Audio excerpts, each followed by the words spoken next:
They say you don't notice the small things until they start to pile up. That's how erosion works, right?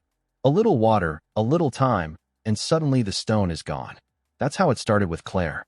I didn't catch it at first. At least, not consciously. But the cracks were there.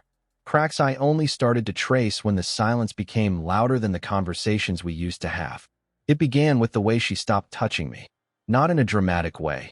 There was no slammed door, no screamed accusation, no bitter monologue about needs not being met. It was gradual, like she was trying to fade out of our marriage without waking me. Her fingers no longer brushed my shoulder when she passed me in the kitchen. Her lips barely touched mine when I left for work. Sex. That dried up like a faucet with a slow, steady leak until the pipes just ran dry. At first, I thought it was stress. Claire had a demanding job in event planning. Long hours, late nights, high-end clients who acted like royalty. I tried to be understanding. I didn't press. That was my mistake. What kept me warm at night wasn't her body curled beside me. It was routine. The familiar scent of her lavender lotion on the pillow. The sound of her light breathing beside me. I thought that was love holding us together. But now I realize it was autopilot. She was flying the plane, but her eyes were already scanning the skies for another runway. The affection vanished, but the spending? That didn't slow down. Our shared Amex card still saw life like it was clinging to its youth. New shoes, salon appointments, spa treatments, lunches at places I knew I hadn't taken her to. One Tuesday night, I got home a little early. Claire was in the bedroom, her laptop glowing in the dim light. She didn't hear me at first, her brows furrowed, her screen open to a site for luxury handbags. She clicked quickly when she saw me. Too quickly. "Hey," I said, leaning in for a kiss. She turned her face just enough that my lips met her cheek. "Hey, you're home early." "Traffic was light," I said. "Dinner plans?" "Not hungry," she said, barely looking at me. I had a big lunch. But the fridge was full of untouched leftovers I had brought home from work, and there was no takeout box in the trash. She hadn't eaten. Not at home, anyway. It got worse after that. I'd catch her in half smiles at her phone, tapping with fingers that once danced across my skin. She'd laugh at texts and then quickly lock the screen. When I asked what was funny, she'd wave it off. Just Laura being ridiculous again. Laura, her best friend, wasn't that funny. One night, she came home later than usual. Her cheeks flushed, her blouse unbuttoned just enough that it wasn't how she'd left. My gut told me something, but my mouth stayed shut. Instead, I watched. I started logging receipts. I opened our online banking app each night before bed, tracing the path of her day like breadcrumbs. A $36 charge at a wine bar downtown, not unusual, but at 3 p.m. on a Wednesday. Then another charge, a few hours later, at a boutique hotel's restaurant. Just 2 items on the receipt. No friends tagged on social media. No photos. No girls' night out chatter. I didn't want to be paranoid, but the evidence didn't care about how I felt. Then came the Friday she came home glowing. Literally glowing. Cheeks pink, hair tousled, body humming like she'd just stepped out of a sauna. I reached for her, half joking. "You look relaxed." She slipped past me, that same cold smile. "Just a great facial." "Where?" She paused, barely a beat. "Serenity Spa. Laura and I went after work. Bit of a girl's day. Must have been great. You look amazing." She shrugged. "Thanks." I watched her walk away. That little bounce in her step, that flushed skin, that wasn't a facial. That was post-sex glow. I knew it. My body knew it. Every muscle tensed. But I said nothing. Not yet. Instead, I logged into our Amex statement again that night. There it was, Serenity Spa, yes. But also a charge at a boutique wine shop on the other side of town, a hotel bar, and an Uber ride from a luxury apartment complex. No charges from Laura. No texts from Laura. Just Claire, gliding through our life, hiding in plain sight. The more she pulled away, the more I leaned in. "Let's do something this weekend," I offered that Saturday morning. "Dinner at Le Marais? Just the two of us?" She hesitated. "Oh, I think I promised to help Laura with her sister's baby shower. You know how she is." She always used Laura like that, like a human shield. I didn't believe it for a second. "Next weekend then?" "Maybe," she said, not looking at me. That night, I lay awake while she showered. I listened to the water run, to the sound of her humming, something slow and sultry. She used to hum like that after we had sex, not after washing off a day of errands. I knew then. I didn't have proof. Not yet. But I had something more dangerous than proof. I had a gut that had stopped trusting her. And for a man like me, that was the beginning of the end. I reached for my phone. I created a new folder on my desktop, labeled it Claire. Then I started tracking, not just bank statements, but every purchase, every receipt, every GPS ping. I enabled detailed alerts from our card. I cross-referenced locations with timestamps. She had no idea, because Claire didn't think I'd care. She thought I'd keep paying the bills while she lived her secret life in the shadows. But the thing is, when a man stops feeling love, he doesn't always scream. He watches. He plans. And I was done being in the dark. The first lie came wrapped in silk. It was a Saturday morning when I noticed it, a $1,150 charge to Maison du Lune, a luxury spa downtown. Claire had mentioned a girls' retreat that weekend. She left early Friday afternoon, bags packed, kissed my cheek like a woman without secrets, and told me she'd be staying at a lakeside Airbnb 2 hours outside the city. "Laura's picking me up," she said. "We're going totally off the grid. No phone, no tech, just wine and face masks." I smiled like a fool and told her to enjoy herself.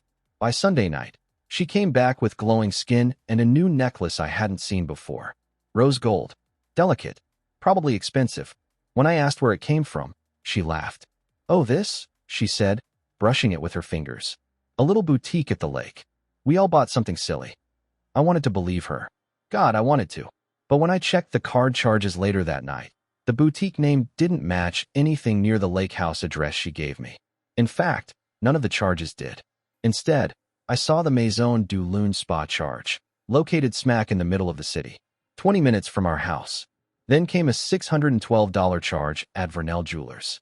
Same day, a 2-night booking at the Pendry Hotel, one of the city's more elite stays, booked under Claire H. Whitmore, charged to our shared account.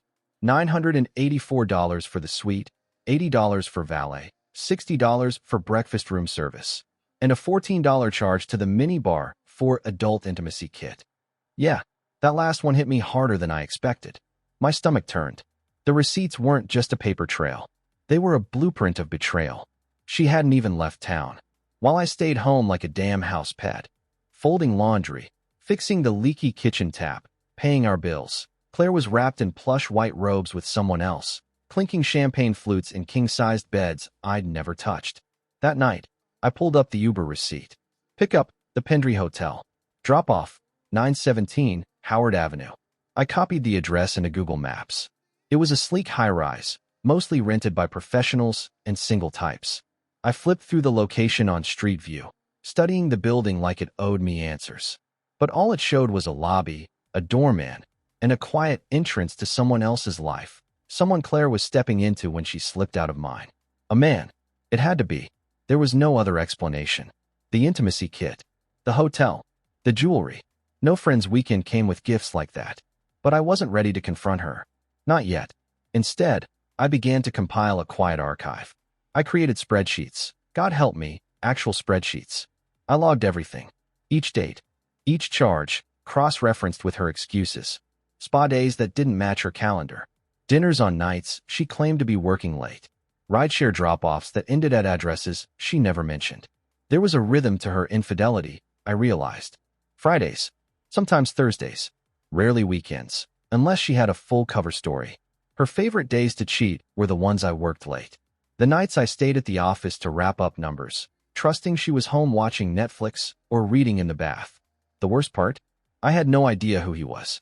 Just that he had an address, a bed, and apparently, better jewelry taste than me. I started watching her more closely. She changed in small ways. Claire used to dress with understated confidence. Simple blouses, clean lines, soft colors. Now there were plunging necklines, silk fabrics that clung a little tighter, high heels for no reason.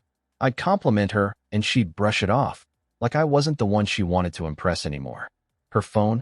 Always on silent. She never left it unattended. Even in the shower, it followed her. If I so much as glanced toward the screen when it lit up, she tilted it away like a magician hiding a trick. One night, I tried something. She fell asleep early, wine glass half finished on the nightstand. I waited. 30 minutes of her slow, steady breathing. Then I quietly slipped her phone off the charger and walked to the kitchen like I was getting water. Of course, it was locked. Face ID.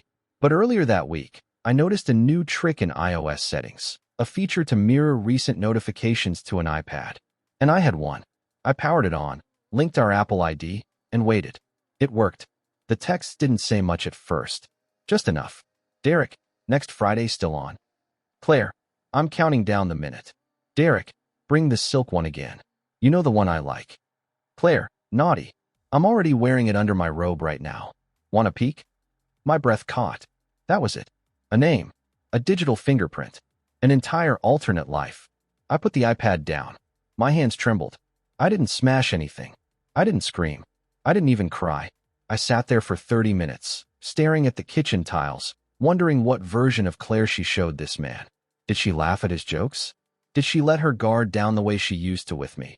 Back when we were still hungry for each other? I wasn't even angry yet. I was numb. But now I had a name, Derek, and I had an address, 917 Howard Avenue. A thought started forming, slow and deliberate. I wasn't going to confront her in a blaze of rage. No, I needed her to feel the unraveling, the same way I had. I needed her to sit in the discomfort of her lies being peeled back one by one, like petals on a flower she thought would never wilt. The affair wasn't just betrayal. It was theft. She'd stolen time, intimacy, love, and paid for it all with my wallet. That was about to change. I was going to stop funding her affair, and I wasn't going to tell her. I was going to let her find out the hard way. There's something strangely intimate about holding someone's phone while they sleep. It's like prying open a locked diary, except it vibrates with secrets they hoped would never surface. And as I stood barefoot in our dark kitchen, Claire asleep upstairs, her iPhone screen glowing faint blue in my hand, I realized I was finally seeing her for who she really was. I had waited for this moment. For weeks I'd watched from the sidelines. I logged her charges, tracked her Uber rides, read her flirtations on sync devices. But her actual phone? That was the final veil. And tonight, for the first time, she slipped. She fell asleep with it unlocked. Maybe she was exhausted. Maybe she thought I was asleep beside her. Maybe she just got cocky. But I watched her breathing slow, chest rising rhythmically beneath the soft linen comforter, and waited a full 10 minutes before I slid the phone from her hand. She didn't stir. Downstairs, I opened her Photos app first. It was all smiles and selfies on the surface. The kind she'd text me when we first dated. Claire with a latte. Claire with a fresh manicure. Claire in a sundress, hand on hip. But the further I scrolled, the more interesting it got. A hidden folder, locked behind a Face ID that, luckily, I could now bypass with her sleeping face if needed. My heart thumped like I was breaking into a vault. I tilted the screen just enough to cast her shadow over the lens, and click. It opened. Inside were exactly 38 photos. Claire in lingerie. Claire pouting at the camera. Claire topless in a hotel bathroom mirror. One picture showed her in that same royal blue robe I'd seen in the laundry a week ago. She told me it was from a girls' spa day. The image told me otherwise. Her hair was wet, makeup smudged, lips slightly parted, eyes half-lidded in post-sex haze. I couldn't look away. Every photo was time-stamped, and every timestamp lined up perfectly with the charges I'd logged over the last month. Then came the messages. Not in the main messages app. No, she was smarter than that, but not smarter than me. She used a secondary texting app, one designed for discreet conversations. I'd seen the icon before, white speech bubble, navy background. It always looked like a productivity app from a distance. But I knew better now. I opened it. Derek, still thinking about last weekend. Can't get the taste of you out of my mouth. Claire, you're bad. Derek, you love it. Admit it. Claire, I do. But don't text me until after 11. He's still suspicious. He. Not my husband. Not Mark. Just he. Like I was some shadowy figure in the background of her fantasy. Something to be avoided. A wallet with a pulse. I scrolled further. They'd planned everything meticulously. Derek was a mid-level executive at a marketing firm. Divorced. No kids. Lived alone in a luxury apartment. 917 Howard Avenue.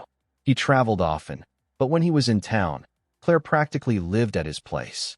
One thread showed an itinerary. Friday to Sunday. Dinner at Slate and Ember.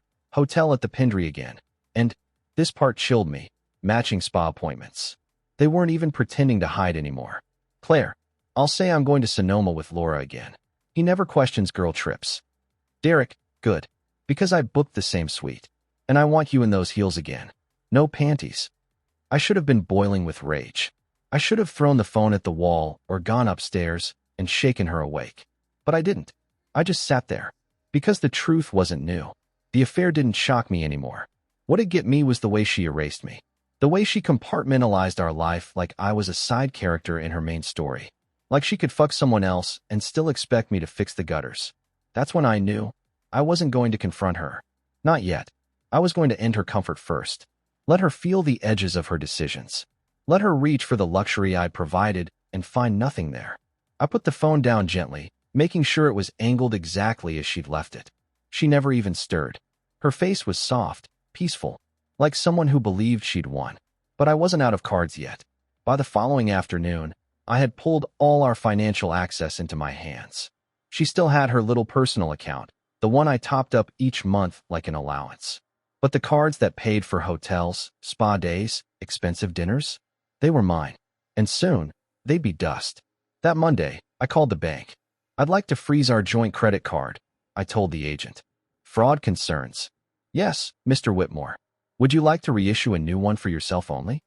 Yes, I said. And cancel the supplemental. Claire Whitmore's. I hesitated for half a second. Then, yes. Done. I closed our shared checking account next, shifting the funds into a new one, solo, secure. Auto payments for utilities? Gone. Streaming services? Disconnected. Even her gym membership, the one with the rooftop pool she loved, declined. I felt like a ghost moving through her systems, flipping invisible switches, shutting off the power in her parallel universe. And still, I said nothing. That Friday, she came home from a hair appointment, tossing her keys into the bowl near the door. You'll love this color, she called. A little lighter. Perfect for wine country. I smiled faintly from the kitchen. Big weekend planned. She nodded. Sonoma. Same Airbnb. Laura's bringing her cousin this time. Sounds fun, I said, sipping my coffee. Be safe. She kissed my cheek and went upstairs to pack. By 4 p.m., she was gone. By 4:15, I logged into our Amex app again. Declined. The spa she'd scheduled, declined. The Uber she called from the hotel, declined. The hotel card she tried to swipe for a $938 room, declined. And the best part? She hadn't even texted me yet. She'd texted Laura. Claire, hey, can you cover me? Card's acting weird. Laura, you sure you brought the right one? Claire, yeah, the one Mark pays. Ugh, I'll text him. But she didn't. Because she knew. She knew I knew. And that silence was better than any confrontation. I didn't need to scream. I didn't need to yell. I had her silence. And her silence told me everything. The funny thing about sabotage is how clean it feels when it's done right. No shouting, no broken plates, no late-night arguments slung through bedroom walls. Just a quiet flip of a switch. One moment, everything works. The next, total blackout. Claire had no idea the walls were crumbling. Not yet. After I shut down the credit cards, I moved fast. Step 1, utilities. I logged into the joint online account for power, gas, water, internet. Every convenience she took for granted, and unlinked her email, her phone number, her name. Then I changed all the passwords, rerouted all the statements to a private inbox, and canceled the auto pay she thought was eternal. The final touch? I set the payment date after her girls' weekend. Let the lights flicker off while she soaked in rose petals and lies. Step 2, subscriptions. Spotify, Netflix, DoorDash, her yoga app. Gone. Every single thing she touched daily now responded with a screen saying, payment failed. Update your billing. Step 3, the car. We'd leased her BMW under my name. She insisted on the white X5, something professional but still sexy. I logged into the account, removed her from access, and reported a temporary security concern. The dealership locked it from app access, meaning no GPS, no unlock from phone. If she needed to get in, she'd need the physical key, which, conveniently, was in my pocket. Step 4 was personal. The cell plan. It took one call to Verizon. I'd like to suspend one of the lines on my family plan, I said. Temporarily. Phone was lost. I'll reactivate once it's found. The rep didn't even ask many questions. Probably happens all the time with parents and teens. Line suspended. Claire's connection to the digital world, dead in the water. And yet, I still hadn't said a word. I wasn't doing this out of anger anymore. That part had burned up already. This was something else. Precision. Discipline. A controlled burn. The kind you set to clear a forest of rot. Friday night came and went. No calls. No texts. I half expected something. Maybe a flurry of frantic messages from a hotel landline. Maybe a voicemail.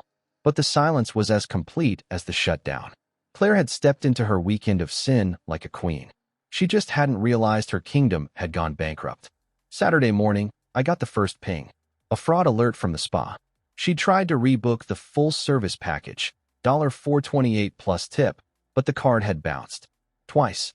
I imagined her face, tight-lipped and flush with embarrassment, asking the receptionist to try again, to run it manually. Maybe even saying, "There must be a mistake. It always works." Then another alert. Uber declined. She was stuck. She never called. I made coffee, walked out onto the back deck, and let the warm air fill my lungs. It had been a long time since I felt still. Peaceful. Not stupid, not hollow, not used, just aware. This was mine now. The silence. The clarity. I didn't need to catch her in bed. I didn't need to punch Derek or scream in a hotel lobby. I had her world in my hand, and I was slowly removing her fingers from it.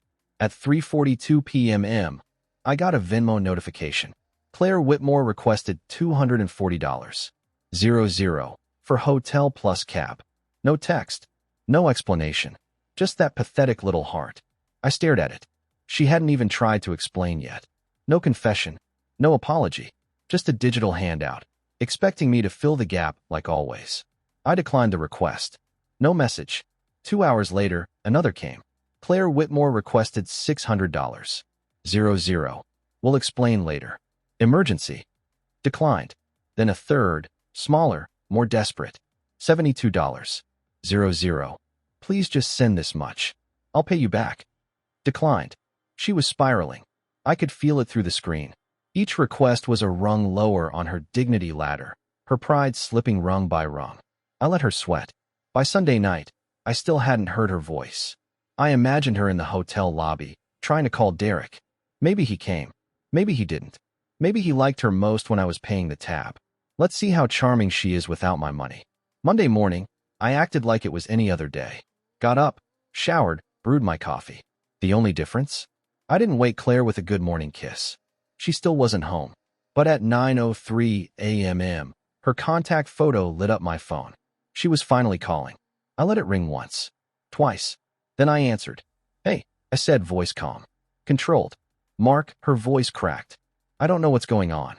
"You tell me," I said. I was just about to ask the same. "My card's not working. My phone shut off. I had to borrow someone's to call you." I don't know if our account got hacked or... "No," I said, cutting her off. "Not hacked." Silence. "Then why?" she started. "I know about Derek." Her breath caught. I heard it. The full body freeze, the lungs locking up. She didn't deny it. Not even a whisper of protest. "You've been draining my account to fund your affair," I continued. So I turned off the tap. Mark, I can explain. Please." "I didn't mean." "You meant it," I said. "Every dinner. Every spa day. Every hotel bed. Tears. Or at least the performance of tears. I was lonely," she said. "You've been so distant. So focused on work. I didn't know how to tell you I needed." "Needed what?" I asked. "Another man? Or just my money to get to him?" Silence. "I didn't think it would go this far," she whispered. "It always goes this far," I replied. There was a pause. Then, softly, "Can I come home?" Home. The word sat like ice on my tongue. "You'll have to figure that out," I said. "The BMW's locked. Your phone's off. Hotel's unpaid. Call Derek. I'm sure he'll pick you up." "Mark, don't do this. Please." "Already done," I said. "Good luck." I hung up, and for the first time in weeks, I smiled. She came home like a hurricane pretending to be a breeze. I was in the kitchen when the front door swung open, hinges creaking like they, too, were tired of her performance. Claire walked in with her overnight bag hanging off one shoulder, her makeup smudged, and her hair pulled back into a defeated bun. Her eyes found me instantly, wide, puffy, red-rimmed, and full of performance. "Mark," she said, soft, rehearsed, like she was stepping into a role and wanted to nail her first line. I didn't speak. She dropped the bag by the door and stepped into the living room like it still belonged to her. Like nothing had happened. Like the truth hadn't spilled out across every line of code and credit swipe. She stood there, watching me from behind the couch, hands fidgeting. "I couldn't even get an Uber this morning," she said, voice cracking. "Everything declined. I had to take a bus. A damn bus." "Sounds rough," I said. She blinked at me, thrown by my tone. She was expecting anger, accusations. She wasn't prepared for indifference. "I'm sorry," she said. "I don't know what else to say." "You could try the truth," I replied. She opened her mouth, closed it, tried again. "It wasn't what you think." "Then what was it?" I stepped closer. "Because what I think is that my wife's been screwing another man for months, using my money to fund it." "Am I close?" She flinched. "No. Well, yes, but it wasn't serious. It was never supposed to be this." I laughed, sharp and humorless. "This? You mean the part where you got caught?" "I didn't plan it, Mark. You planned the hotels, the dinners, the matching spa appointments. You planned all that pretty damn well." She winced and sank onto the armrest of the couch, rubbing her temples. "It just happened." "No," I said, stepping in. "It didn't just happen. You didn't trip and fall into a 4-star suite with champagne and an intimacy kit. You didn't accidentally send him lingerie selfies. You didn't stumble onto his dick." "Jesus, Mark," she hissed. "I'm not going to pretty it up for you, Claire. You fucked another man. You lied to me. And you used my card like I was sponsoring the whole affair." She stood now, voice rising. "You think I wanted to feel this way? Like I'm invisible in my own house?" I stared at her. "No, I think you wanted to feel important, desired, maybe even reckless. But instead of talking to me, your husband, you found Derek." Her face twisted at the name. "Shame? Anger? Regret?" I wasn't sure. "I didn't love him," she whispered. "Did you love me?" Silence. That was answer enough. "I was lonely," she said. "You were always working. You stopped looking at me like you used to. I felt like furniture. Like you only saw me when something needed fixing." I nodded slowly. "You know what's funny? I was fixing everything. The house. The bills. Your life. I didn't ask you to. No. You just expected it." She crumbled into the couch, head in her hands. "I didn't know how to stop." "That's the difference between you and me," I said. "I did." She looked up, eyes wild. "Stop what?" "Believing in this marriage." Her breath caught. "I've been watching it decay for months," I continued. "Every time you flinched away from my touch. Every night you turned over without a word.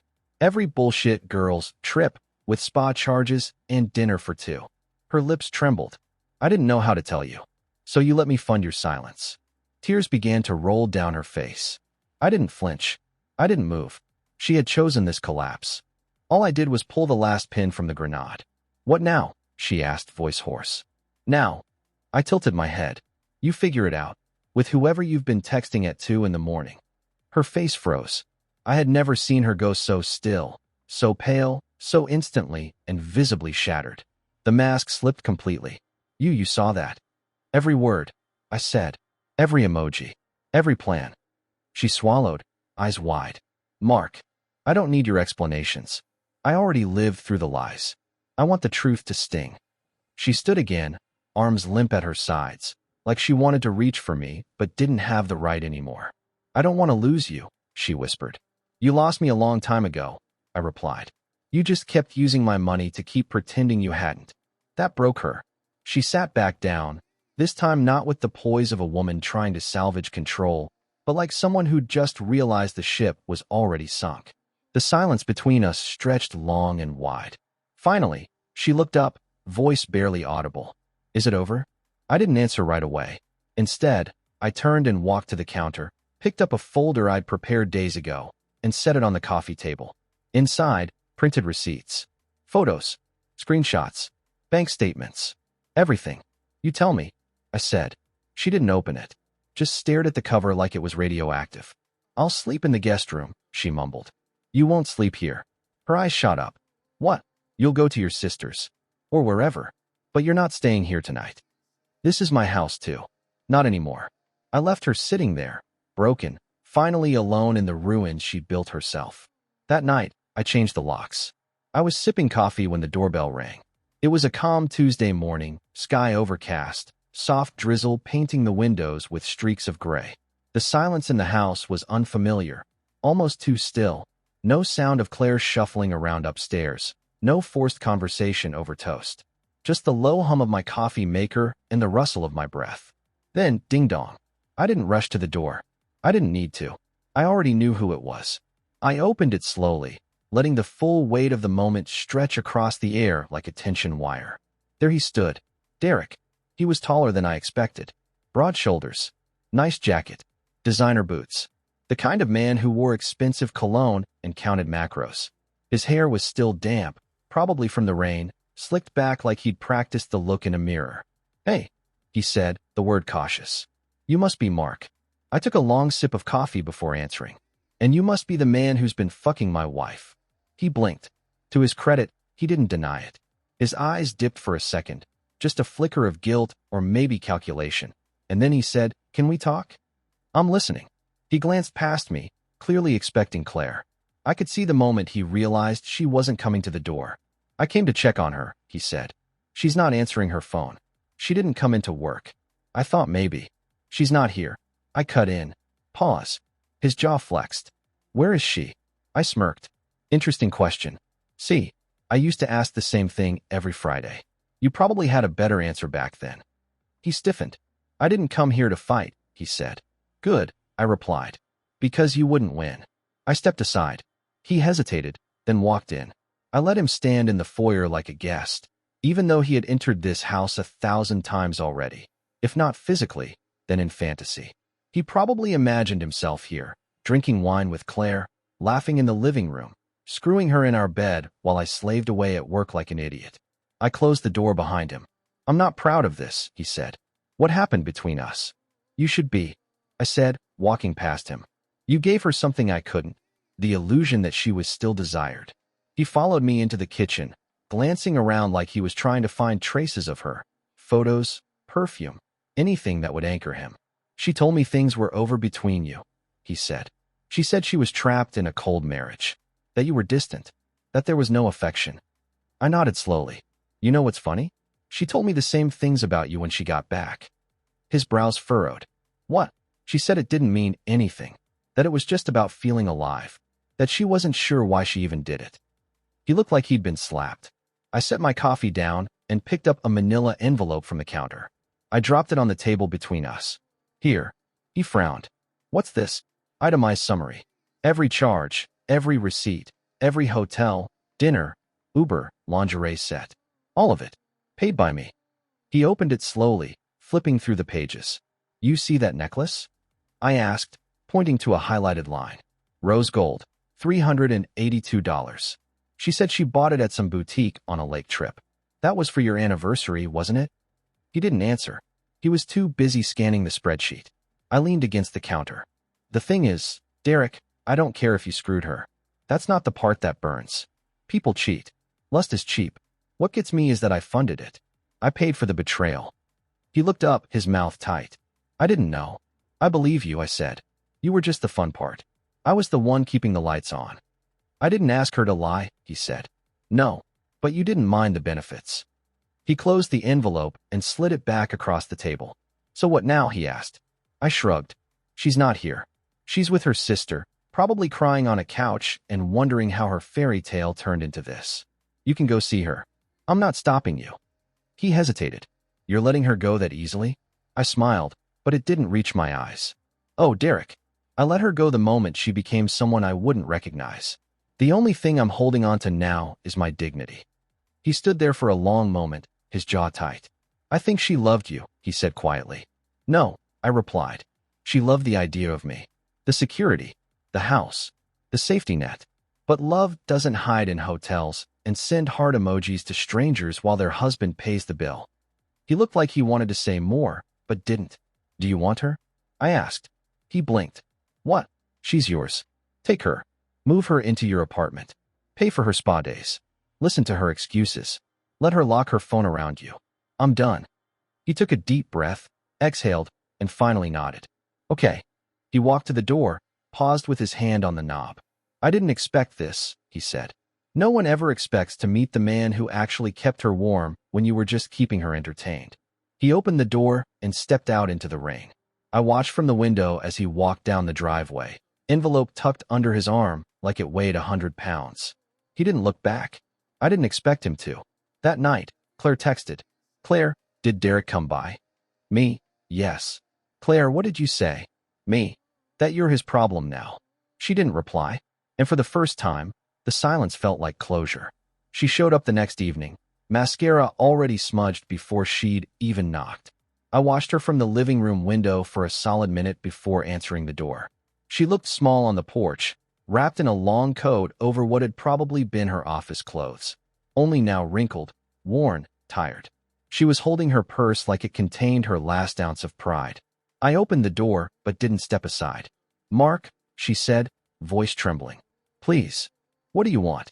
She blinked, caught off guard. Maybe she thought I'd fold. Maybe she imagined me softening the second she looked like a victim. But I'd spent weeks building a steel spine.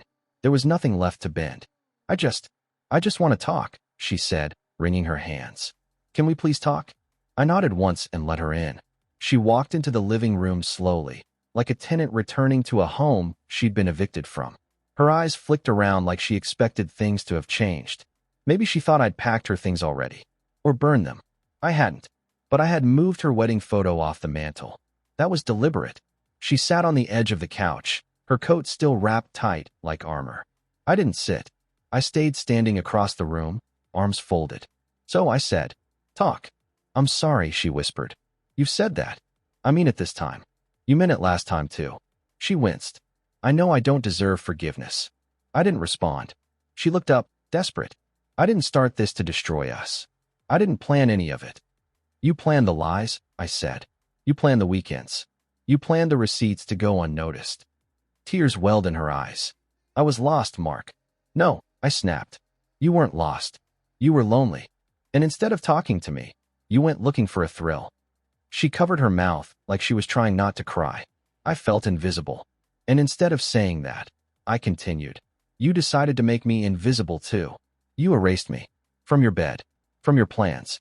From your decisions. I didn't stop loving you, she said. I raised an eyebrow. You sure? I was confused. You were careless. She looked down, fingers gripping the hem of her coat. I miss you, she whispered. I miss us. I shook my head slowly. You miss what I gave you. Stability. Safety. Money. The man who made your life easy while you made mine a lie. That's not true, she cried. I walked over to the coffee table, picked up the folder she'd refused to open last time, and dropped it beside her. Open it. She hesitated. Then, slowly, she pulled back the flap. Pages of documentation spilled into her lap. Transactions. Screenshots. Photos she probably forgot even existed. Her affair in black and white. Her hands trembled as she flipped through the evidence. I don't know who I am anymore, she said, voice barely above a whisper. You're the woman who convinced herself she was entitled to everything. Attention, excitement, luxury, without giving anything back. She closed the folder, tears streaming now. Derek's gone, she said. He won't answer my calls. He said this got too messy. I let out a bitter chuckle. Of course he did. He was in it for the fantasy. He wanted the wife who snuck away for him, not the woman sobbing on a couch with ruined credit and no fallback plan. I didn't think he'd just vanish, she muttered. That's what happens when your safety net gets cut. She buried her face in her hands and sobbed. I ruined everything. Yes, I said flatly. You did. She looked up at me, eyes swollen. Is it really over? I sat across from her, leaned forward slightly. You don't get to ask that like it's your call. She looked stricken. You spent months deciding what our marriage was worth. Now it's my turn. She wiped her face with her sleeve. What are you going to do? I've already spoken to a lawyer, I said. There's no coming back from this.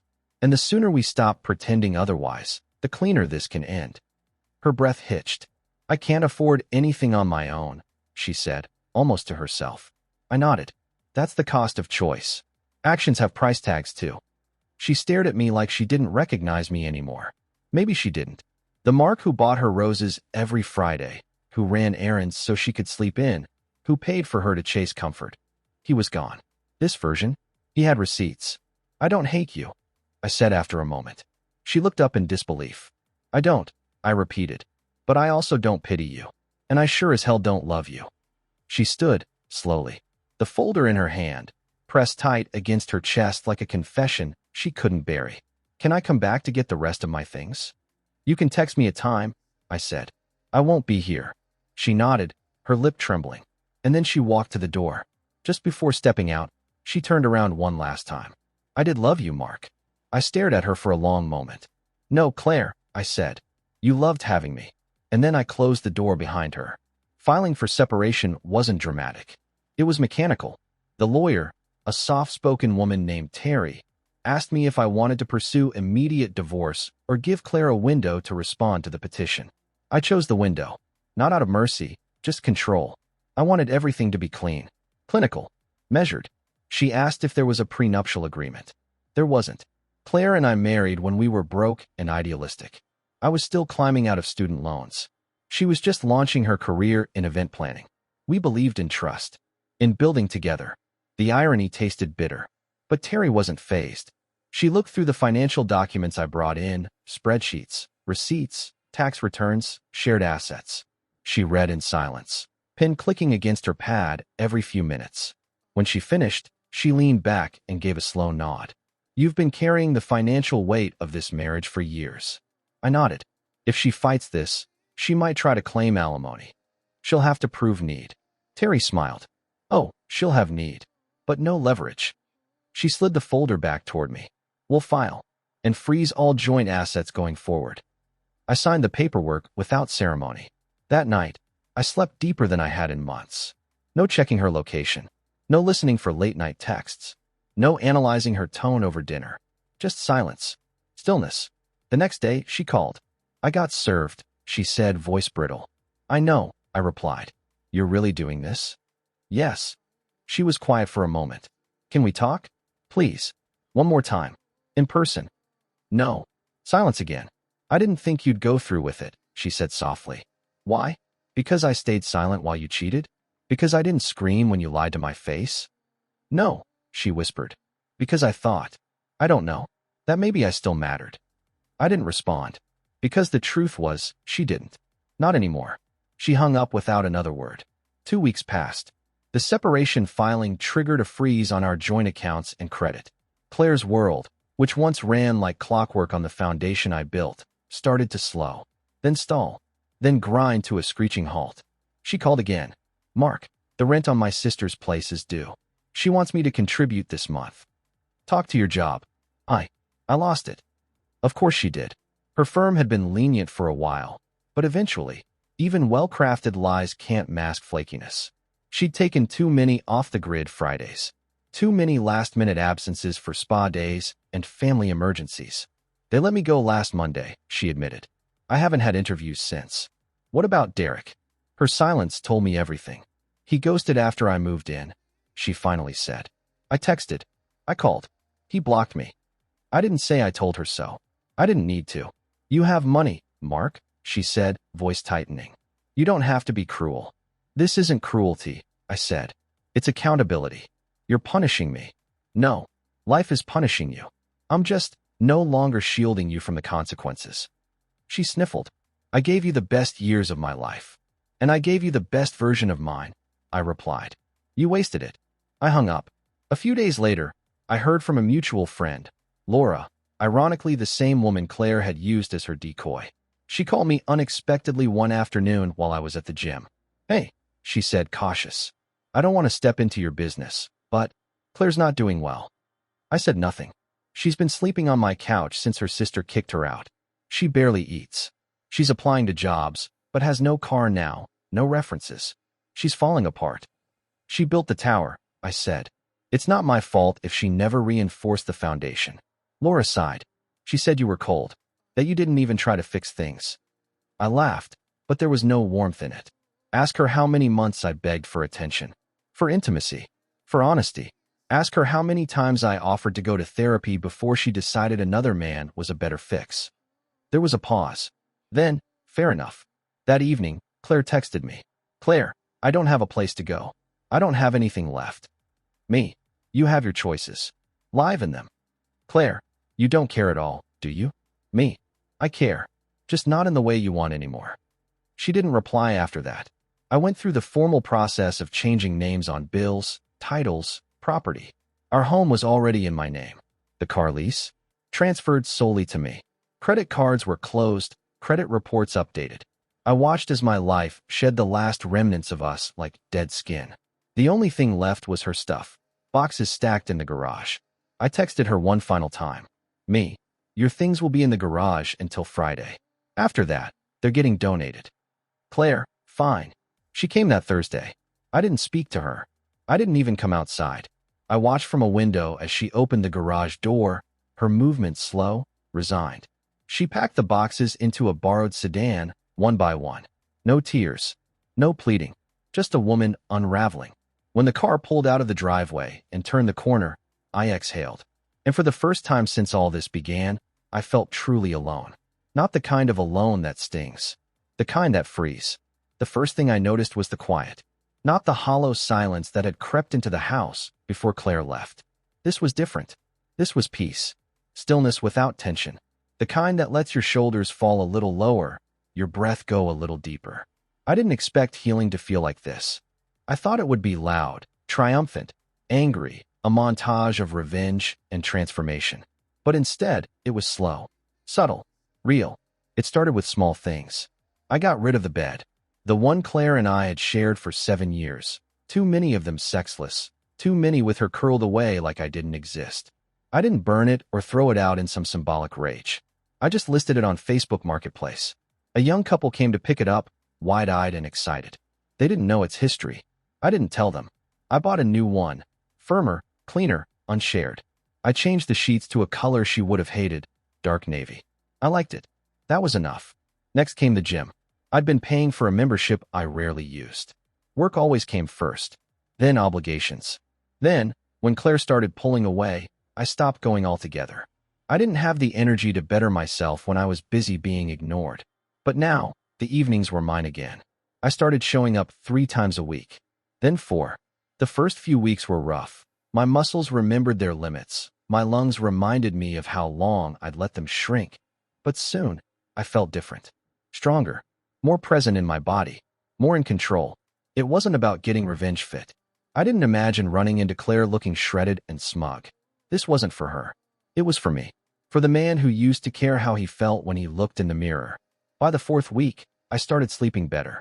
And with that sleep came dreams again. Ones that weren't soaked in betrayal or surveillance or the sound of her laughing at texts I wasn't allowed to see. I started meeting friends for drinks again. Not couples dinners. Not polite brunches. Just real, old friends. People I hadn't spoken to much while Claire was busy curating our social calendar. Now, I was the one reaching out. One of those nights changed everything. Her name was Emma. We worked in the same building, different departments. We'd crossed paths before, an elevator here, a mutual project email there, but never much more. She had kind eyes. The kind that made you feel like she was actually listening, not just waiting to talk. We bumped into each other in the break room one afternoon. I was microwaving leftovers. She was pouring coffee. "You look different," she said casually. "Thanks," I said, then hesitated. That a good different or a midlife crisis different? She smiled. "Good. Like you finally exhaled after holding your breath for a long time." It hit me harder than I expected. She didn't ask what happened. Didn't dig. Just offered a warmth that didn't feel like pity. The next time we saw each other, I asked if she wanted to grab lunch. It turned into coffee, then a walk during lunch breaks, then drinks after work. It wasn't instant. It wasn't cinematic. It was careful, real, and easy. She didn't flirt aggressively or play games. She just was. Steady, funny, curious. The kind of woman who laughed without checking to see if you were watching. Who spoke like everything she said mattered, but didn't need applause to validate it. And the strangest part? I didn't feel guilty. Not even a little. Because I knew I hadn't left anything unfinished. I hadn't walked away from Claire with anything still owed. She'd taken more than her share, and I had given her the chance to fix it. She didn't. Emma was new. Clean. No ghosts between us. One night, as we sat in a booth at a quiet bar, she tilted her head and said, "You're very calm for someone who's been through a divorce." I chuckled. "You should have seen me 2 months ago." What changed? I thought about it. I stopped hoping for closure from the person who broke me. I said, and started giving it to myself. She smiled. "That's rare. Pain teaches you what patience never could." She touched my hand. Just lightly, No expectations, no performance. It was the first time in years I'd felt genuine connection. Not obligation. Not ritual. Just real interest. When she leaned in and kissed me at the end of the night, I didn't overthink it. I didn't question whether I was ready or if it was too soon. I just let it happen. Because for the first time in a long time, I wanted something for myself. Something simple. Honest. The next morning, I woke up feeling new. Not whole. Not yet. But rebuilding. Brick by brick. By week 6 post-separation, I was meeting with Terry again to finalize the asset split. Claire had finally accepted the terms. She couldn't afford to fight them. Her lawyer had likely told her she'd get crushed if she tried. She walked away with a small lump sum and nothing else. No alimony. No property. Just enough to survive for a while. Maybe enough to restart. But not enough to rewrite the past. I didn't feel vindictive. Just done. I left her number in my phone in case of emergencies, but I never used it. She texted once. Just a single line. Claire, I hope you're happy. I stared at it for a while. Then I deleted it. No response. Because the truth was, I was happy. Not wildly. Not recklessly. Not in some social media post sort of way. Just content. At peace. And that peace? It was mine now. She knocked on my door just past 8 p.m. I wasn't expecting company. Emma had just left 20 minutes earlier. She had work in the morning, and we'd spent the evening cooking together. Real cooking, not takeout and couch silence like my old life. Music in the background. Laughing. The kind of night that made me feel chosen, not tolerated. So when the knock came, I assumed it was a neighbor. Maybe a package mix-up. I opened the door without checking. And there she was. Claire. She looked thinner than I remembered. Not in a model kind of way. More like life had chewed on her and spit her out. Her once perfect hair was tied into a low, messy knot. No makeup. No designer handbag. She looked plain, real, in a way she never allowed herself to before. Hi, she said softly, eyes glancing past me, like maybe she expected someone else to answer. Claire. My voice didn't shake. What are you doing here? She took a deep breath, shoulders trembling slightly. I didn't know where else to go. I didn't step aside. Her lips twitched, like she was about to cry, but held it in. Can I come in? Just for a minute. I hesitated, then moved back wordlessly. She stepped in like she was walking through a museum of her past life. Her eyes darted to the kitchen, the living room, the new pictures on the walls. A pair of wine glasses sat in the sink, a bottle of red still open on the counter. Her gaze lingered on that. You've redecorated, she said. I didn't respond. She walked slowly to the couch and sat like she was waiting for permission. I didn't give any, but I didn't stop her either. I saw you, she said suddenly. Last weekend. I frowned. Where? Downtown. At that outdoor bar on Hillcrest. You were with her. Emma. She nodded. She's pretty. She's kind, I said. And honest. Claire winced at that, but said nothing. There was a long pause before she finally whispered. I miss this house. I raised an eyebrow. You mean the house I paid for? I mean us, she said quickly, looking up. What we had. I let out a slow breath. You don't miss me. You miss the version of yourself you were when you lived here. Comfortable, taken care of, protected. You miss the safety, not the person. That's not true. Yes, it is. Because when you had me, when I was showing up for you day after day, you wanted someone else. You chose someone else. She rubbed her hands together, restless. Derek wasn't what I thought. He never was. She looked at me, tears brimming. I made a mistake. You made dozens of them. Over months. I thought he loved me.